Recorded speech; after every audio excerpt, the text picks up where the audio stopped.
Practice set number 5 आज हम discuss कर रहे हैं। इस लेसन में, इस वीडियो में टोटल 20 क्वेश्चन हम आज डिस्कस करेंगे, एनालिसिस करेंगे।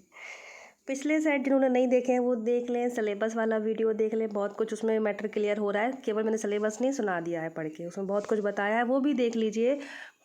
प्लेलिस्ट बना दिया मास्टर कैडर के लिए, टोटल उसमें 50 से भी ज़्यादा आपके वीडियोज़ हैं जो सब आपके कवर कर रहे हैं पूरा सिलेबस, वो देख लीजिए। इतनी चीज़ें डिस्क्रिप्शन में लिंक दे देंगे हम। और शुरू करते हैं आज का हमारा ये topic. Practice set. Seamus Heaney, first हमारा जो क्वेश्चन है सीमस हीनी। मैंने इनका भी बना दिया है बायोग्राफी का लेसन। तो अब सीधी सी बात है, मैं क्या करती हूँ, आपको हर क्वेश्चन के साथ एनालिसिस करते हैं ना हम, तो मैं आपको इनकी नेशनैलिटी बताती हूँ, किस देश के हैं, जन्म कब हुआ, कोई भी वर्ग है। तो यहाँ सीधा सीधा क्वेश्चन कितना ईजी पूछ, लिटरेचर में ऐसे ही क्वेश्चन बनते हैं। तो फर्स्ट क्वेश्चन हमारा यही है, सीमस हीनी इज़ एन आयरिश पोइट। बस आयरिश पोइट है ये, आयरलैंड में इनका जो है जन्म हुआ है। जैसे मोस्टली हम ब्रिटिश पे चले जाते हैं, इसके ऑप्शन में अमेरिकन भी है तो अमेरिकन पे जा सकते थे, पर नहीं, ये आयरिश पोइट है हमारे सीमस हीनी। इनकी लाइन बता दें इंपॉर्टेंट, 1939 टू 2013 ये इनका लाइफ स्पैन है। नोबेल लॉरिएट है, नोबेल प्राइज़ विनर है ये। इनको नोबेल प्राइज़ कब मिला था? 1995। जो व्यक्ति नोबेल प्राइज़ वाले हैं वो ज़्यादा इंपॉर्टेंट हो जाते हैं, बताने की ज़रूरत नहीं है, अंडरस्टूड बात है। ये Seamus Heaney, Nobel prize 1995 and Irish poet. Next question हमारा है, High Windows is a collection of poem by. Answer इसका हमारा फिलिप लर्किन है। फिलिप लर्किन इसका आंसर है, जो कि पोइट हैं। और हाई विंडो जो क्या है, कलेक्शन ऑफ पोएम है। देखो इसमें जनरल लिखा है, नहीं लिखा होता सीधे ये पूछ लेते हाई विंडो इज़ बाय, तो हम फिलिप लर्किन लगाते। तो हमें ये जानना ज़रूरी हो जाता है ये वर्क है, जो पोएम है, ड्रामा है, नॉवल है, क्या इसका जेनर है, फॉर्म्स ऑफ लिटरेचर क्या है। तो ये कलेक्शन ऑफ पोएम्स है, 1974 में पब्लिश हुआ है ये वर्क, फिलिप लर्किन का है। फिलिप लर्किन पोएट है, नॉवलिस्ट है, ठीक है, लाइब्रेरियन थे ये। एंड ये जो थे इनको 1984 में, फिलिप लर्किन जी के बारे में बता रही हूँ मैं आपको, इम्पोर्टेंट पॉइंट है इनका ये।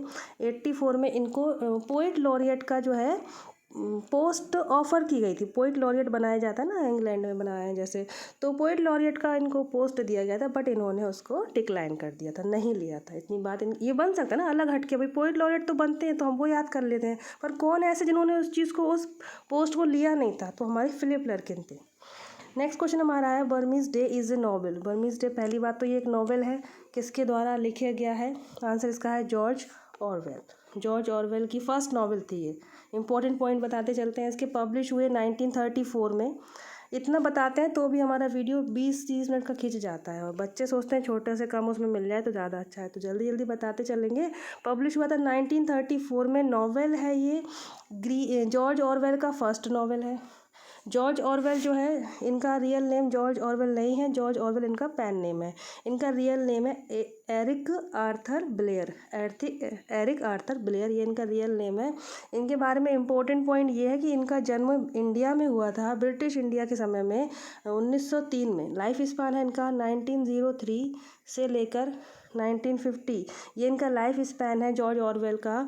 और इनका जन्म इंडिया में बिहार के मोतिहारी ज़िले में हुआ था। मृत्यु इनकी लंदन यूके में हुई थी। क्यों हुआ था? यहाँ इंडिया से कनेक्शन नहीं था, इनके फादर यहाँ पे जॉब में थे अंग्रेज़ों के साथ, ठीक है। इतनी बातें जॉर्ज ऑरवेल के बारे में। और बर्मीज डे एक नॉवल है जो जॉर्ज ऑरवेल का लिखा हुआ है। In Graham Greene's the power and the glory the reader encounters. Graham Greene का वर्क है ये, क्या क्वेश्चन है, the power and the glory. तो ये एक नॉवल है, तो इसमें जो रीडर है, पढ़ने वाला है, उसको मोस्टली क्या एनकाउंटर करेगा, कहाँ उसका दिमाग जाएगा, क्या टॉपिक पे लिखा गया है ये नॉवल? सीधी सी बात है। तो वायलेंटली रेस्टलेस मैक्सिको, मैक्सिको की कहानी है, रेस्टलेस मैक्सिको, वायलेंट है जहाँ पर। तो ये क्वेश्चन हो गया हमारा, power and the glory. Publish हुआ है ये वर्क 1940 में, नॉवल है, बार बार बता दूँ मैं, नॉवल है ये, 1940 में पब्लिश हुआ है।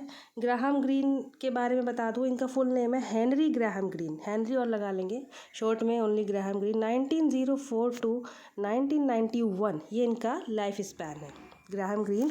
और इनका मोस्ट फेमस ये जो नॉवल है, the power and the glory. Mexico word आप याद रख सकते हैं कि मैक्सिको के बारे में इसमें कहानी है, ठीक है।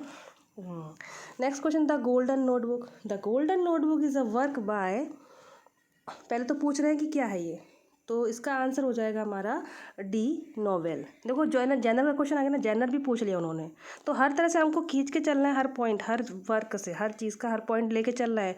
तो गोल्डन नोटबुक एक नॉवेल है, सीधे से क्वेश्चन, ये किसके द्वारा लिखा गया है? Doris Lessing, DORIS, Doris Lessing. ये फीमेल राइटर है हमारी, ठीक है, डोरिस लेसिंग फीमेल राइटर हैं। और वेरी वेरी इंपॉर्टेंट बात है, हम ये इसलिए आया है हमारा क्वेश्चन हमारे सामने क्योंकि डोरिस लेसिंग जो है नोबेल प्राइज़ विनर है, 2007 में लिटरेचर का नोबेल प्राइज़ इनको मिला था। अब मैं आपको थोड़ा सा 1 मिनट का कुछ बताना चाहूँगी। हम जब कोई भी वर्क पढ़ते हैं तो क्वेश्चन ऐसे बनते हैं, कभी क्या होता है वो वर्क बहुत फेमस होता है, कभी होता है उसको लिखने वाला बहुत फेमस होता है, उसके सारे वर्क फेमस होते हैं। कभी ये होता है कि ना तो इतना ज़्यादा वर्क फेमस होता है, ना ही वो पोइट राइटर फेमस होता है, पर उसको अपने किसी एक वर्क के लिए कोई नोबेल प्राइज़ या बुकर प्राइज़ मिला होता है, तो एकदम से वो फेमस उठ के आ जाता है। तो हम किस हिसाब से देखें कि हम सोचें, आप बच्चे पूछते हैं ना इम्पोर्टेंट इम्पोर्टेंट, तो इम्पोर्टेंट खुद से ढूंढो, उसकी उपलब्धि क्या है, उपलब्धि के आधार पर व्यक्ति है इम्पोर्टेंट बनता है। और हम बायोग्राफीज पढ़ते हैं तो क्या चीज़ इम्पोर्टेंट हो जाएगी, ठीक है। तो इसी वजह से नोबेल लॉरिएट वाले सारे इम्पोर्टेंट हो जाएंगे, है ना। अगर कोई ऐसा पोएट या ऑथर है जिसकी कोई रचना, कोई वर्क मोस्ट फेमस है, तो उसको आप अलग से पढ़ लो। जोनाथन स्विफ्ट है, गुलिवर ट्रेवल्स के लिए जाने जाते हैं, तो हम जोनाथन स्विफ्ट को उसकी वजह से पढ़ेंगे क्योंकि उनका एक वर्क बहुत फेमस है। ऐसे ही हो जाता है, इतना उन्होंने बहुत सारे नहीं लिखे शेक्सपियर जितने, शेक्सपियर जैसे विरले महान अलग होते हैं, उनका वो खुद भी फेमस है, उनके सारे वर्क फेमस है, दैट इज़ अनदर थिंग। पर कुछ ऐसा होता है, कोई अपने पुरस्कार की वजह से फेमस होते हैं, कोई खुद की वजह से फेमस होते हैं कि लिखते इतना अच्छा है, पर कोई ऐसे होते हैं किसी का एक आध ही वर्क जो है भयंकर क्या हो जाता है, फेमस हो जाता है। अरुंधति रॉय, ठीक है, गॉड ऑफ स्मॉल थिंग्स के लिए उनको बुकर प्राइज़ मिला, एकदम उठ गई वो। तो ऐसी चीज़ें हमको खुद से कैच करके नोटिस करके चलना चाहिए। आगे हम शुरू कर लेंगे अपना, तो कंटिन्यू करते हैं हमारा। तो डोरिस लेसिंग जो थी नोबेल प्राइज़ विनर थी, जो कि इसकी राइटर हैं, द गोल्डन नोटबुक नोवेल की राइटर जो है डोरिस लेसिंग, 2007 में उनको नोवेल मिला था, ठीक है। ईरान में जन्म हुआ था उनका, यूके में मृत्यु हुई थी, ब्रिटिश पेरेंट्स थे उनके, ईरान में पर जन्म हुआ था डोरिस लेसिंग का। नेक्स्ट क्वेश्चन है, the four gated city is a novel bye, ये किसका नॉवल है? तो इसका आंसर भी यही है, ए, डोरिस लेसिंग। डोरिस लेसिंग का ही ये क्या है, वर्क है, द फोर गेट सिटी। जब डोरिस लेसिंग को नोवेल मिलेगा तो फिर उनके सारे वर्क इंपॉर्टेंट हो जाएंगे, ठीक है, ऐसे समझना है। तो ये हो गई। और ये जो फोर गेटेड सिटी है ये पब्लिश हुआ था 1969 में, 1969 में पब्लिश हुआ था। और ये जो है इनका एक वर्क आया था डोरिस लेसिंग का, द चिल्ड्रन ऑफ वायलेंस, उसके 5 वॉल्यूम में पब्लिश हुआ था वो वर्क इनका, डोरिस लेसिंग का, द चिल्ड्रन ऑफ वायलेंस। और उसका ये लास्ट पार्ट है, द फोर गेटेड सिटी। इतनी चीज़ें। Tales from Ovid, 24 passage from the metamorphosis, तो ये वर्क है इस बाय, ये रचना किसके द्वारा लिखी गई, ये वर्क किसने लिखा है? आंसर हमारा इसका हो जाएगा टेड ह्यूज।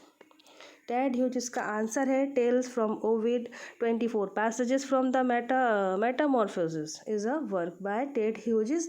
क्या है ये? एक पोइटिकल वर्क है, जैसे लिखा ना टेल्स, टेल्स यानी कहानियाँ, यानी इस वर्क में कितनी कहानियाँ हैं? 24 पैसेज, यानी कि 24 कहानियाँ हैं। क्वेश्चन बन सकता है भाई क्या है ये? कहानियों का संग्रह है, कितनी कहानियाँ हैं? 24 कहानियाँ हैं। पब्लिश कब हुआ था?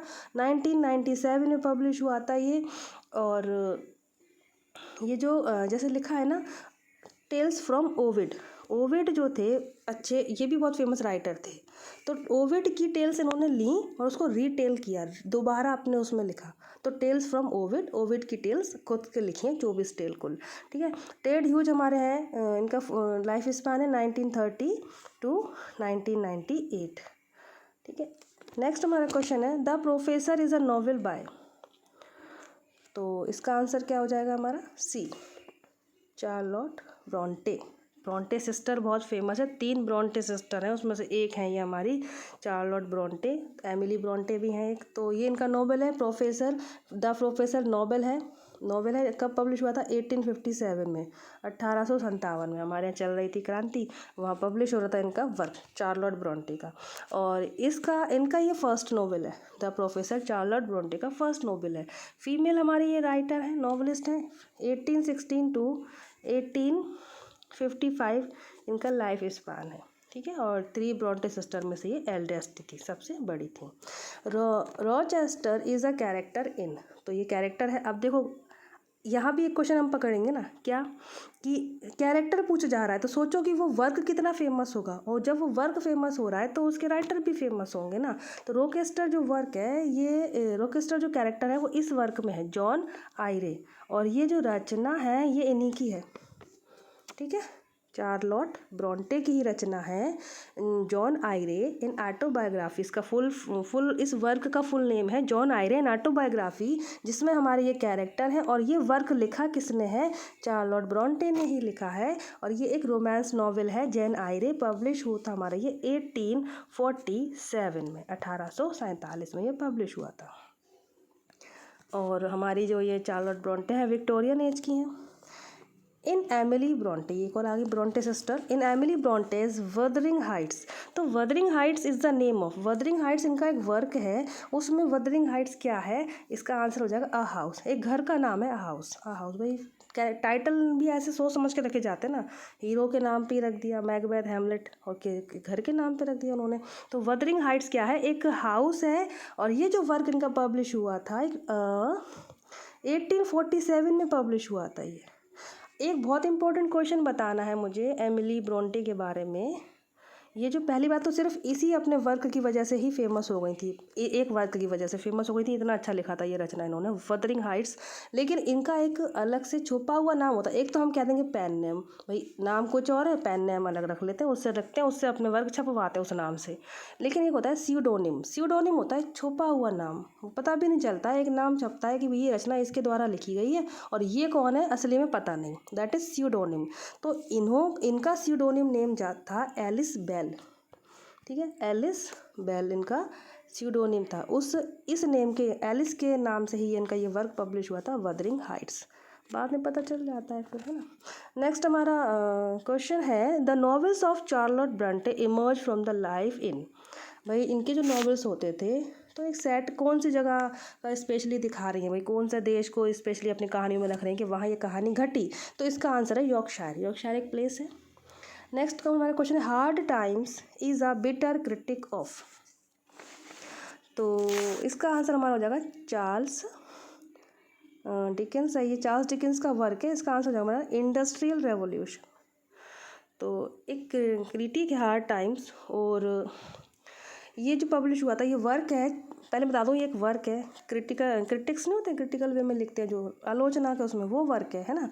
और ये है किसका, चार्ल्स डिकेंस का वर्क है, चार्ल्स डिकेंस का वर्क है, इंडस्ट्रियल रेवोल्यूशन पे लिखा गया था, है ना, उद्योग क्रांति।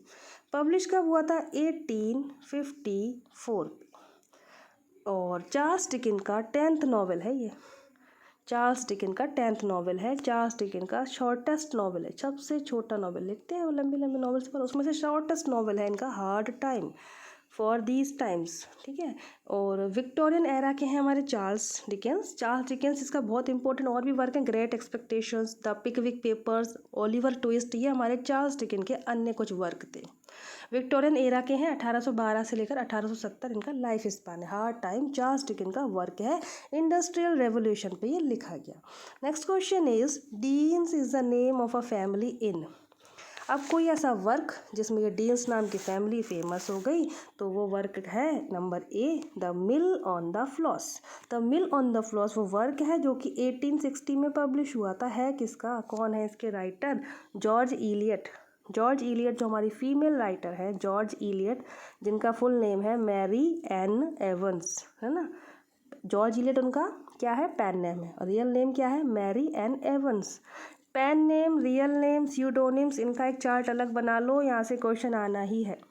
फुल नेम पता लगा लो भाई सबके, जैसे कि होता है ना WF, ये सब लिखे होते हैं, इनका फुल नेम होता है सबके, इस पर काम करिए, यहीं से क्वेश्चन बनते हैं, अपने से सोचिए भाई क्या क्वेश्चन बन सकता है। तो deans is the name of a family in mill of the floss, और ये जो वर्क है जॉर्ज इलियट का है, फीमेल राइटर है, और ये वर्क पब्लिश हुआ था 1860 में, 3 वॉल्यूम्स में पब्लिश हुआ था ये वर्क, 3 वॉल्यूम्स में। हमारी जो जॉर्ज इलियट हैं ये विक्टोरियन एरा की हैं। और लाइफ स्पान इनका 1819 से लेकर 1880। यूके की है ये। नेशनैलिटी पूछ ली जाए कौन से देश की हैं तो यूके की हैं। नेक्स्ट क्वेश्चन हमारा बन जाएगा चार्ल्स डिकेंस का। आ गया देखिए, was influenced deeply by the writing of, तो आंसर इसका कार्लिल।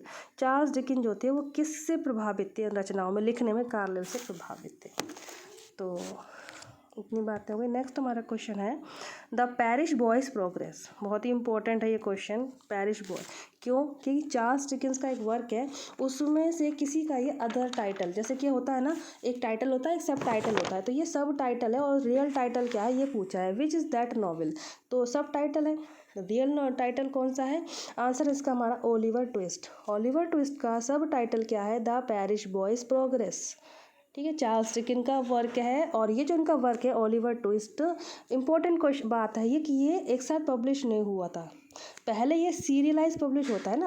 आज एक पार्ट छप गया न्यूज़पेपर में, अगली कहानी टू बी कंटिन्यू कल पढ़ेंगे, लाइक दिस सीरियलाइज पब्लिश हुआ था 1837 से लेकर 1839 तक, 39 तक पब्लिश हुआ था ओलिवर ट्विस्ट सीरियलाइज वे में।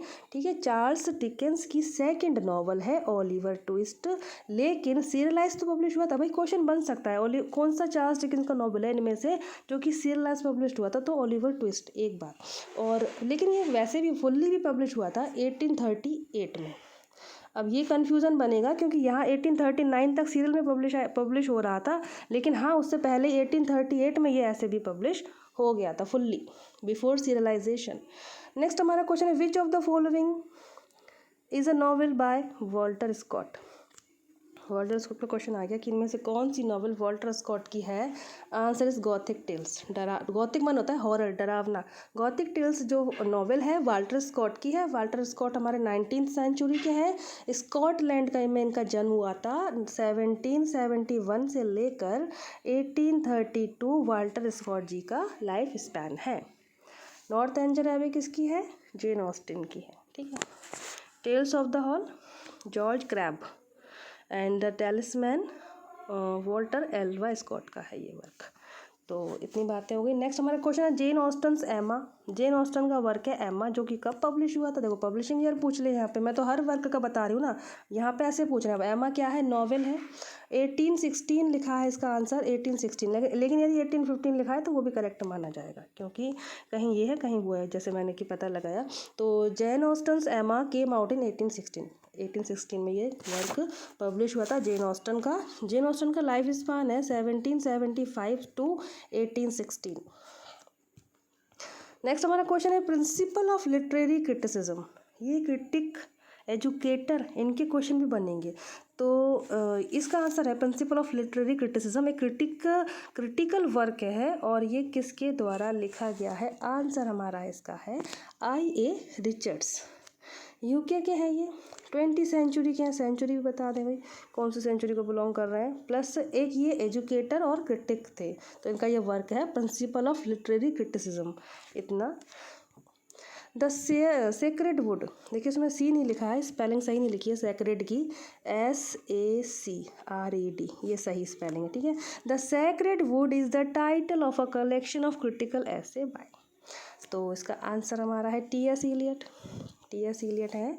तो सेक्रेड वुड इनका कलेक्शन है, एसेस का कलेक्शन है, क्रिटिकल एसेस हैं, जिसमें कि इस कलेक्शन में टोटल 20 कलेक्शन है, 20 एसेस हैं सेक्रेड वुड में। सेक्रेड वुड क्या है? निबंध है। एसेस का कलेक्शन है, तो कितने कलेक्शन है, कितने एसेस हैं उसमें? 20। और पब्लिश कब हुआ था? 1920 में पब्लिश हुआ था। T.S. इलियट हमारे नोबेल प्राइज़ विनर हैं। कब मिला था इनको नोबेल? 1948 में मिला था। T.S. इलियट को नोबेल प्राइज़ कब मिला था? 1948 में मिला था। ऑर्डर ऑफ मेरिट एक पुरस्कार होता है, वो भी इन्हें 1948 में मिला था। थॉमस स्टर्न इलियट इनका फुल नेम है। नेक्स्ट हमारा क्वेश्चन है लिटरेरी लैप्सेस। देखिए ऐसे ही सेट पढ़ के आपके बहुत सारी चीज़ें क्लियर हो जाएंगी।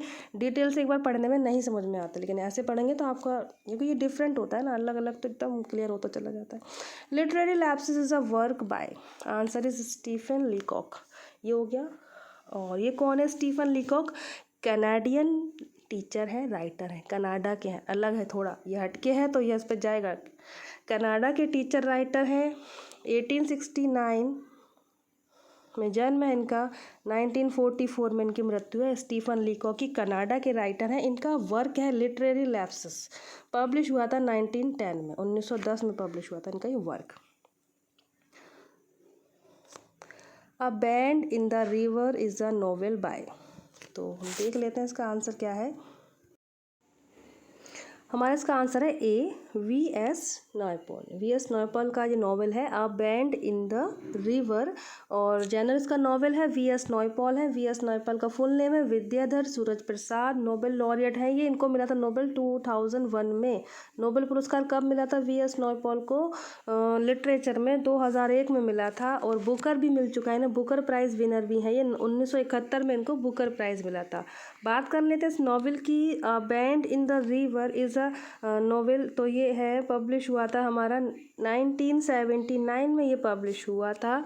अच्छा, एक वर्क और है बैंड ऑफ द रिवर, ये इन द है ना, एक और है ओनली बैंड, आ भी नहीं है उसमें, बैंड ऑफ द रिवर। तो एक और वर्क है वो जेम्स स्टीवर्ट का है, उससे कंफ्यूज नहीं होना है।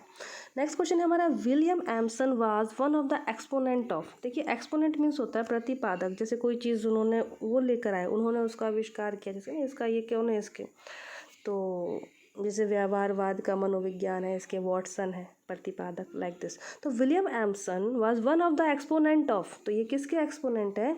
आंसर इसका है हमारा न्यू क्रिटिसिज्म। न्यू क्रिटिसिज्म एक टर्म है, लिटरेरी टर्म है, इसके ये एक्सपोनेंट है विलियम एम्सन। और विलियम एम्सन एक लिटरेरी क्रिटिक हैं, ठीक है, लिटरेरी क्रिटिक है ये। 1906 से लेकर 1984 इनका लाइफ स्पैन है। नेक्स्ट हमारा क्वेश्चन है, who gave the term referential and emotive language. देखिए अभी वर्क से क्वेश्चन पूछ लिया, और पब्लिशिंग ईयर पूछ लिया, बायोग्राफी पूछ ली, व्यक्ति का देश पूछ लिया, उसका एज पूछ लिया। अब थोड़े से टर्म वाले क्वेश्चन आ गए, ये भी हमारे वर्क लिटरेरी टर्म है, लिटरेचर में यूज़ किए जाते हैं, तो इससे भी बन सकते हैं। रिफरेंशियल एंड इमोटिव लैंग्वेज ये एक टर्म्स है, ये किसने दिया, इसके एक्सपोनेंट कौन है? आंसर इसका हमारा हो जाएगा I.A. रिचर्ड। पहले मैं आपको बता दूँ, ये रिफरेंशियल एंड इमोटिव लैंग्वेज इसका मीनिंग होता है जो इमोशनल रिस्पॉन्स आता है रीडर जब पढ़ता है, तो इमोटिव है ना, इमोटिव यानी इमोशनल, रीडर का इमोशनल रिस्पॉन्स आता है ऐसा वर्क पढ़ के, ठीक है। तो रिफरेंशियल मीन होता है निर्देश देना, है ना, इमोटिव यानी इमोशनल, तो इतना कुछ भावपूर्ण फीलिंग्स निकल कर आती हैं। I.A. रिचर्ड्स का फुल नेम है Ivoire Armstrong. Ivoire Armstrong American और इंग्लैंड दो देशों की नेशनैलिटी है इनके पास, ये हैं जो हमारे, है ना। और एक एजुकेटर हैं, क्रिटिक हैं। ये ऐसे नहीं करेंगे poet author writer, no, educator critic, इस तरह से ये भी अलग से बनेगा इनके क्वेश्चन। लाइफ स्पान है इनका 1893 टू 1979, ये इनका लाइफ स्पैन है। ये टर्म वाले क्वेश्चन थोड़े हटके हैं। बर्थडे पार्टी आज का लास्ट क्वेश्चन है ये, बर्थडे पार्टी वाला, और 24 हो गए आज के क्वेश्चन, 20 नहीं है 24 है आज के सेट में। तो the birthday party is a play by, किसके द्वारा लिखा गया है? फेमस है, सभी को पता होगा, हैरोल्ड पिंटर इसके ऑथर हैं, राइटर हैं। द बर्थडे पार्टी बहुत ही इंपॉर्टेंट है हैरोल्ड पिंटर का। और आज के इस लेसन में स्टूडेंट्स इतने ही पॉइंट, और बहुत अच्छा रिस्पांस आ रहा है हमारा। जो वैसे तो देखो ये सभी के लिए इंपॉर्टेंट है, TGT PGT all India syllabus एक ही होता है, हम भारत के हैं तो, है ना, कोई ऐसा है नहीं कि पंजाब का अलग है, यूपी का अलग है, एक बात, और सभी के लिए इंपॉर्टेंट है। अभी जो मास्टर कैडर का एग्ज़ाम आने वाला है वो स्पेशली उनके लिए बना रही हूँ, तो उनके लिए इंपॉर्टेंट है। आगे चल के थंबनेल चेंज कर दूँगी मैं, कोई बात ही नहीं है ना। तो thanks for watching this lesson. खुश रहिए, पॉजिटिव रहिए, जय हिंद। लाइक सब्सक्राइब कर लीजिए, और प्लीज़, और जिनको ज़रूरत है उनको ज़रूर बताइए कि हाँ भाई ऐसा भी है, तैयारी जो हो रही है, हम लोग कर रहे हैं, मेहनत कर रहे हैं, तो फिर ज़्यादा से ज़्यादा लोगों को मिले ना। Okay students, thank you for watching this lesson, जय हिंद।